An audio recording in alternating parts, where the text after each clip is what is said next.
accomplir la volonté de l'empereur, montrer le chemin aux fidèles, punir et détruire les hérétiques où qu'ils soient et à n'importe quel moment. Voilà la vocation d'une sœur de l'Adepta Sororitas. Les ordres militants des Adepta Sororitas sont un ensemble d'ordres religieux puissants et très indépendants, formant la branche combattante de l'ecclésiarchie, protégeant ses domaines, faisant respecter sa volonté, abattant ses ennemis et défendant ses fidèles. Chaque membre de cette communauté exclusivement féminine a prêté serment sur le credo impérial. Elles sont entraînées jusqu'à l'excellence et entièrement dévouées à leur ordre, leur devoir et leur foi en l'empereur. S'appuyant sur la Sainte Trinité que constituent le bolter, le lance-flamme et le fuseur, les sœurs sont connues dans tout l'impérium comme étant le fléau des traîtres, des mutants et des sorciers. Les Adepta Sororitas sont dirigés par deux couvents, le couvent Prioris sur Terra et le couvent Sanctorum sur Ophelia 7, auxquels appartiennent une multitude d'ordres comme les sœurs de bataille, les ordres Famulus, Dialogus ou hospitaliers. La principale tâche des ordres militants ou des sœurs de bataille est de combattre durant les guerres religieuses de l'ecclésiarchie et de servir de branche armée à l'Ordo Hereticus. Plus versés dans les relations sociales, les membres de l'ordre Famulus exercent les fonctions de conseillères, diplomates, enseignantes ou investigatrices. Les sœurs de l'ordre Dialogus, quant à elles, traduisent, réécrivent ou même décodent des textes anciens, xénos ou hérétiques afin de les rendre compréhensibles, permettant ainsi de s'en servir pour traquer la corruption et l'hérésie. Pour finir, les ordres hospitaliers pourvoient l'armée impériale en chirurgiennes et médecins compétents. Quel que soit son ordre, chaque sœur des Adepta Sororitas est un agent hautement entraîné, capable de s'adapter à toutes les situations. Fidèle à l'empereur Dieu, chacune d'entre elles peut donner sans hésitation sa vie pour le credo et l'humanité, aussi déterminée et résolue que l'on puisse être en son cœur. En effet, elle possède l'une des armes les plus puissantes jamais créées par l'arsenal impérial, la foi. Les origines des Adepta Sororitas remontent au moins aux jours sombres de l'âge de l'apostasie. Sa structure actuelle date de la réforme de Sébastien Thor, qui mit fin aux guerres engendrées par les schismes religieux qui donnèrent naissance à l'Ordo Hereticus. Elles tiennent leur pouvoir du décret de passivité de Thor, qui empêche le Ministorum de lever et d'entretenir des hommes en armes. Après la dissolution des armées et des flottes régulières de l'ecclésiarchie, on confia aux Adepta Sororitas la tâche de défendre l'ecclésiarchie et la foi impériale des dangers les menaçant directement.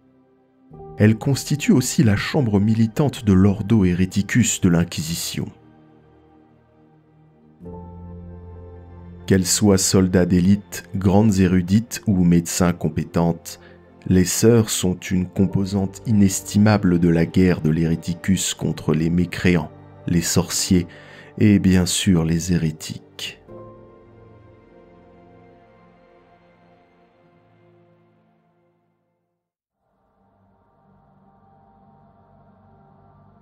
Les sœurs des Adepta Sororitas s'élancent au combat mues par une conviction inébranlable et une fureur vertueuse. Elles représentent le bras armé de l'ecclésiarchie et les soldats spirituels de l'impérium voués à éradiquer les ennemis de l'empereur Dieu. Héritières spirituelles de la secte guerrière des filles de l'empereur, les membres des Adepta Sororitas sont connus à travers l'impérium comme les plus dévotes soldates de l'empereur Dieu. Parfois appelées la sororité ou les sœurs de bataille, leur courage n'a d'égal que leur férocité ou leur fanatisme. Luttant au nom du credo impérial, la foi à laquelle toute l'humanité doit adhérer, elles débusquent et éradiquent ceux qui menacent la pureté et la sainteté du domaine de l'empereur. Leur principale mission consiste à livrer des guerres de la foi contre ceux dont l'existence constitue un danger, les pitoyables hérétiques, les psycheurs non assermentés et les abominables mutants. Cependant, elles luttent également pour purger la galaxie des armées Xénos qui menacent leur territoire sacré, et elles exterminent les ennemis de l'Empereur Dieu dans un concert de prières. Avant même que les Adeptas Sororitas n'atteignent l'ennemi, les macro-lodaphones d'astronefs en orbite basse projettent des hymnes tonitruants dans l'atmosphère supérieure. Des appels à la repentance résonnent dans les villes et les continents, et des sentences de damnation résonnent au cœur du territoire de l'ennemi. Le fracas de machines rugissantes, de lames vrombissantes et de chants assourdissants s'ajoute bientôt au vacarme, tandis que les sororitas avancent avec une ferveur vertueuse. Les missiles des exorcistes décrivent des arcs meurtriers striant le ciel de fumée noire avant d'exploser en boules de feu sacrées. Des escouades de rétributors déchaînent des grêles de bolts sur les ennemis apeurés et les forcent à plonger à couvert, tandis que des séraphines s'élancent dans les airs. Ces troupes d'assaut angéliques survolent la dévastation avant de fondre dans la mêlée pour massacrer les ennemis exposés ou en déroute. Alors même que ces salves d'ouverture déchiquettent les lignes adverses, la chanoinesse prépare ses troupes à asséner le coup de grâce. La chef spirituelle et militaire lève la voix et entonne l'ordre d'attaquer, puis mène la charge à la tête de ses soldats pour accomplir l'œuvre sacrée de l'empereur. Des escouades s'élancent à l'assaut des infidèles, fonçant à bord de transports blindés vers les lignes de front ou marchant dans la boue. Poussant des cris d'exécration, elles font pleuvoir alors l'enfer sur l'ennemi. Des tirs de bolteurs lacèrent les rangs adverses, les projectiles explosifs pratiquant des trous béants dans les têtes et les torses. Des escouades de Dominion remontent les flancs pour projeter des flots de prométhéum brûlants dans des formations ennemies ou anéantir des machines de guerre lourdement blindées à l'aide de faisceaux de fuseurs incandescents. Les plus ferventes fidèles de l'empereur chargent alors entre les formations ordonnées de sœurs. Des prêcheurs zélés se ruent à l'assaut des hérétiques, tandis que des arcoflagellants se fraient un chemin à travers la mêlée. À leur côté, des escouades de repentia se jettent dans la bataille, espérant noyer la honte de leurs précédents échecs dans le sang de l'ennemi. Dominant ces derniers, des marcheurs difformes se feraient un chemin sanglant dans l'armée adverse, leur élan impétueux et leurs lames dévastatrices mues par la souffrance des pécheurs nichés dans leur charpente. Les Adeptas Sororitas ne font pas seulement montre d'une formidable puissance de feu et d'une discipline de fer au combat. Alors que la bataille fait rage, elles invoquent l'Empereur Dieu, misant sur sa volonté toute puissante pour assurer leur victoire. Galvanisées par la foi, les sœurs traversent les flammes rugissantes et en ressortent indemnes, ou esquivent les tirs ennemis avec un instinct surnaturel. Au son des prières, elles annihilent leurs ennemis les plus cauchemardesques avec une rapidité implacable. Tous leurs tirs trouvent miraculeusement la faille dans l'armure de leur cible ou embrassent des réserves de carburant dans une explosion cataclysmique. Même si ce genre de miracle survient parfois sur un champ de bataille, la constance avec laquelle ils se produisent en présence des Adeptas Sororitas suffit à faire hésiter le technoprêtre le plus pragmatique. Aux yeux des sœurs elles-mêmes, il n'y a là aucun mystère. Ce sont les fidèles guerrières de l'empereur, et c'est sa divinité qui se manifeste à travers elles sur le champ de bataille.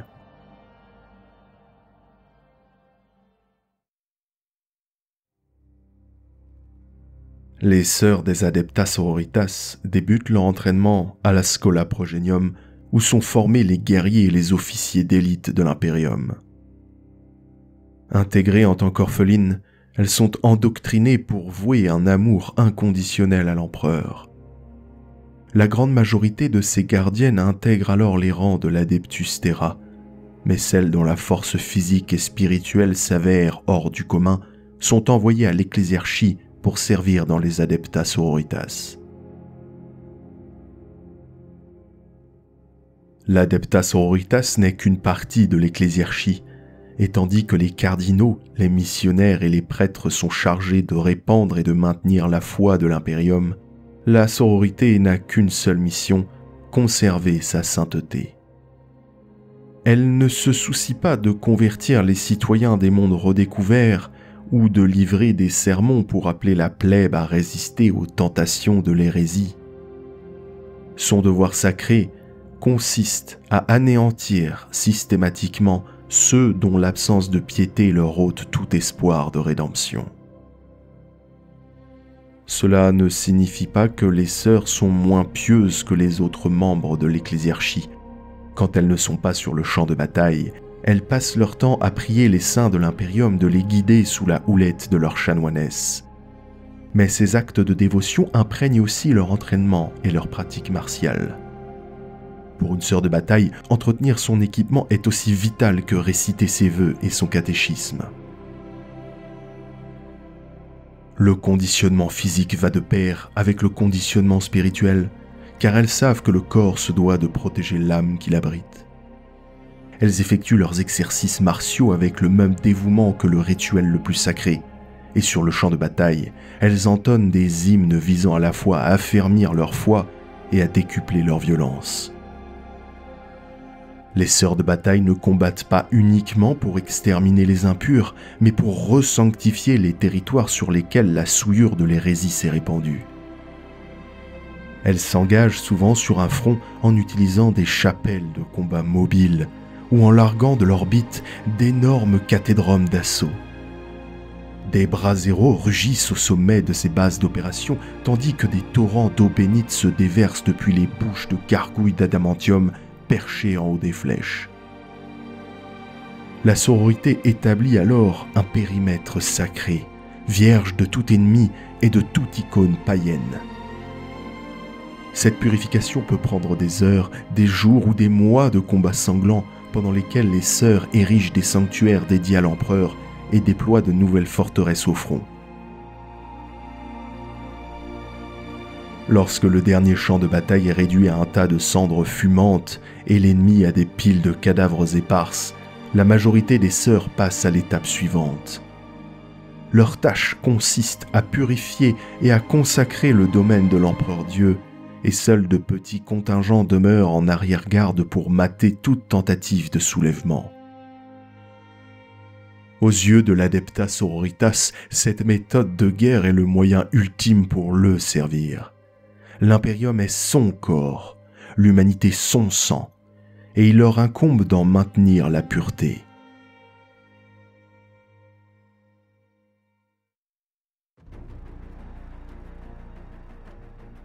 Lorsque l'humanité est confrontée à une grave menace, il incombe au haut seigneur de Terra de lancer une croisade contre les ennemis de l'humanité.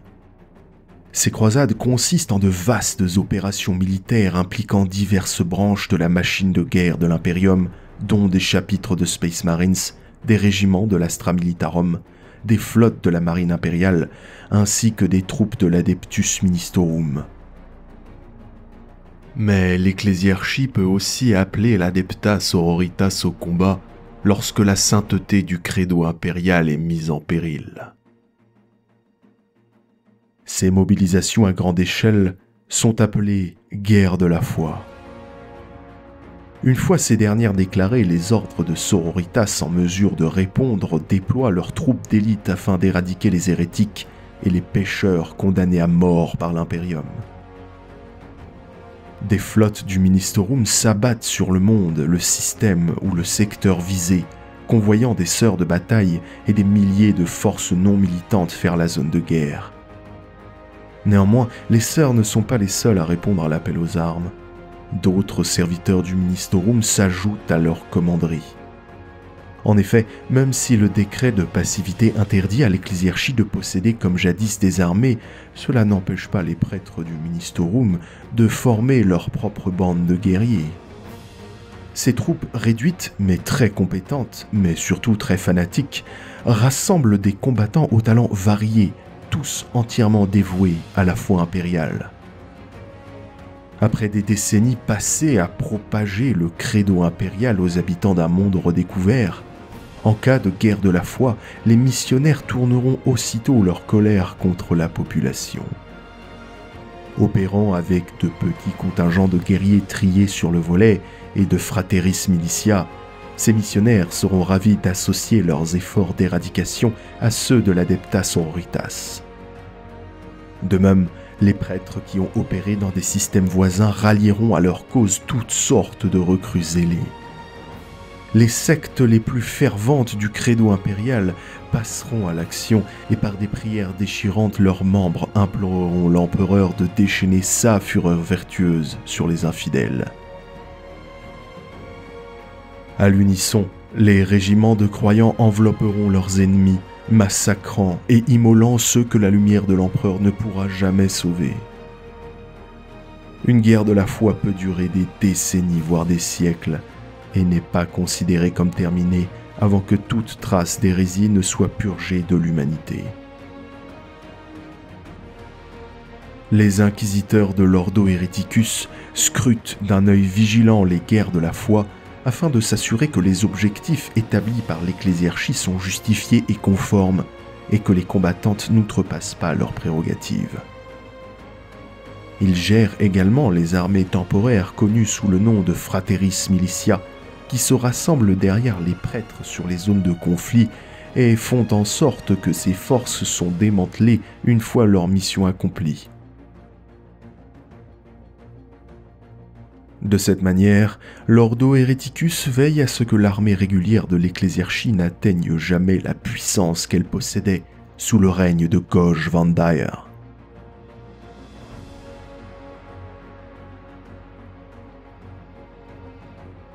Les devoirs de l'Adepta Sororitas font de cette organisation la chambre militante idéale pour l'Ordo Hereticus, qui apprécie par-dessus tout sa valeur et sa loyauté. Les antiques chartes établies à la fin de l'âge de l'apostasie, à la création même de l'Ordo Hereticus, permettent aux chasseurs de sorcières de requérir les services de l'Adepta Sororitas à tout moment. Les sœurs de bataille se retrouvent donc souvent au service de missions, quelques-unes parmi les milliers qu'accomplissent chaque jour les plus saintes des servantes de l'empereur.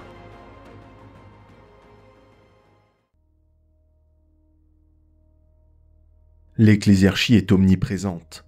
Sur les mondes les plus peuplés et les plus vitaux d'un point de vue stratégique, d'immenses cathédromes trônent dans les quartiers les plus réputés, dont les vitraux en transpacier ornés de motifs dorés représentant des saints sont visibles depuis l'orbite basse. Les mondes reculés dotés d'une faible population et les stations d'extraction minière abritent quant à eux des sanctuaires et des temples plus modestes, d'où les agents de l'ecclésiarchie peuvent surveiller leurs ouailles. Les actes de blasphème sont gérés par le Ministorum avec une efficacité somme toute brutale. Ces agents soutirent des confessions, nomment les conspirateurs et exécutent les coupables, souvent en public et de la manière la plus horrible qui soit. La peur instillée par un tel spectacle est nécessaire pour protéger la population de la turpitude endémique. Ce genre de purge est un devoir sacré que la plupart des membres de l'ecclésiarchie, l'Adepta Sororita compris, accomplit sans joie ni malveillance. C'est ainsi que l'Adeptus Ministorum guide les serviteurs de l'empereur depuis des millénaires. Au cours de cette longue période, il a éradiqué d'innombrables foi déviantes et par les flammes, purgé l'impérium d'une myriade de démagogues et d'agitateurs de tout poil. Sous le palais ecclésiarcal de Terra s'étirent des kilomètres de catacombes où sont conservées les archives de ces actes, des journaux sacerdotaux et des parchemins de confession écrits avec le sang des blasphémateurs.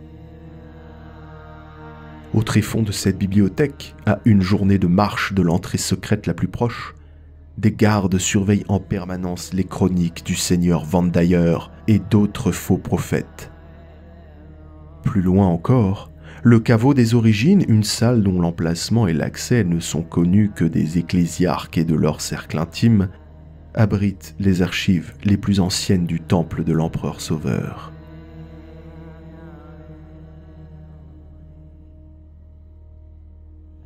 Les Adeptas Sororitas figurent parmi les organisations les plus puissantes de l'Imperium. Les armes et armures qui équipent les sœurs des ordres militants leur permettent d'engager les ennemis les plus cauchemardesques et dangereux de l'humanité et symbolisent leur devoir envers l'ecclésiarque et l'empereur. Les sœurs des ordres militants suivent les doctrines de combat établies par les filles de l'empereur, pousser l'assaut jusqu'à être assez près de l'ennemi pour entendre ses cris d'agonie et de repentance. Pour ce faire, elles portent un équipement qui leur confère un éventail meurtrier de compétences offensives et défensives sans entraver leur mobilité. Lorsque les filles furent incorporées à l'Adeptus Ministorum, l'arsenal quelque peu primitif de la secte fut modernisé afin de renforcer leurs capacités déjà destructrices et leur fournir la puissance de feu nécessaire pour éradiquer les menaces les plus coriaces. Les sœurs des Adeptas Sororitas étaient équipées d'armures énergétiques spécifiques et formées à l'utilisation de véhicules lourds, leur permettant de se frayer un chemin à travers des vagues de tirs d'armes légères. Leurs armes, à l'origine des mitraillettes de fortune, des engins incendiaires rudimentaires et des fusils laser de seconde main, furent remplacés par un équipement doté d'une meilleure puissance d'arrêt. Cependant, l'armement découlait encore du principe des filles visant à déployer une sainte trinité de puissance de feu contre les infidèles. Au premier rang de cette trinité figure maintenant le bolter modèle Godwin Deaz, qui libère des projectiles explosifs avec une efficacité létale et représente la main de l'empereur condamnant les hérétiques. Puis vient le lance-flamme, dont les jets de prométhéum incandescent représentent la parole purificatrice de l'empereur. Et enfin, le fuseur, qui tire des faisceaux d'énergie surchauffés capables de pénétrer l'adamantium et symbolise le regard pénétrant de l'empereur. Des variantes de ces armes sont largement répandues au sein de l'Adeptas Sororitas et créent une zone de mort qui ne laisse aucun survivant parmi les blindés et les masses de l'ennemi. Tout équipement destiné à l'Adeptas Sororitas doit faire étape par le couvent Prioris de Terra ou le couvent Sanctorum d'Ophelia VII, où des cœurs de novices le bénissent au cours de rites susceptibles de durer des jours, voire des semaines si ce n'est des mois. Les armes sont ointes d'huile sacrée et polies par des tissus entrés en contact avec des saints. Chaque bolt et dent d'arme tronçonneuse est gravé de versets extraits du Fede Imperialis, l'hymne de bataille de l'Adeptas Sororitas, afin de veiller à ce qu'il ne dévie jamais de sa voie. Les équipements spéciaux destinés à une chanoinesse sont parfois aspergés de sang puisé dans les fonds des martyrs, situés dans le sanctum de chaque couvent, avant d'être placés dans des cryptes de saints où ils resteront jusqu'à ce que leur destinataire s'en empare. Une sœur effectuera généralement un pèlerinage au grand couvent de son ordre afin de récupérer son équipement et de lier son arme à son armement par le biais de rituels sacrés. À partir de ce jour, la sœur et son arme opéreront à l'unisson pour vaincre les ennemis de la foi. Ce n'est pas toujours le cas.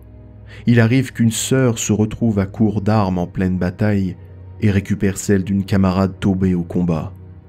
Mais au sein de chaque ordre, on considère qu'utiliser l'arme d'une autre sœur est une bénédiction, car cela permet à une guerrière de poursuivre le combat alors même que l'empereur a ravi son âme.